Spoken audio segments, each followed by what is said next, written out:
Donc à partir des éléments qu'on a sur la table, vous allez pouvoir construire dans un premier temps une rivière. Donc très simplement, une rivière, qu'est-ce que c'est? Ben, c'est des morceaux de rivière, ce qu'on appelle des biefs. Et on a donc une rivière, ici, l'eau circulant bien entendu de haut en bas, de l'amont vers l'aval. Et puis autour de la rivière, vous avez des terrains. Donc, vous avez trois types de terrains. Alors pour cette introduction, on ne détaillera pas, ça n'a pas d'importance. Vous pouvez discuter si vous voulez avec vos participants le sens de ces couleurs, mais pour l'instant ça n'a aucune importance. Donc un terrain, eh bien c'est un élément où on va pouvoir mettre des activités. Et vous voyez que je les pose à côté de la rivière.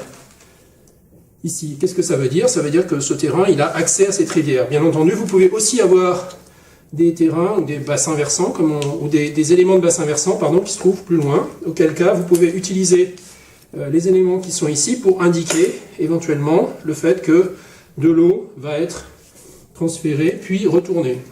Alors le sens de ces flèches orange est à définir en fonction de vos besoins. Vous pouvez choisir simplement le fait que ce soit l'eau qui est retournée à l'environnement ou par exemple des réseaux d'irrigation. Donc là vous avez un exemple de bassin versant.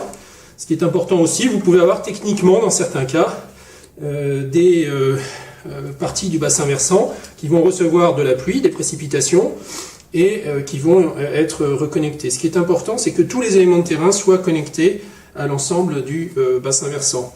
Alors, il se peut que vous ayez besoin d'introduire des barrages.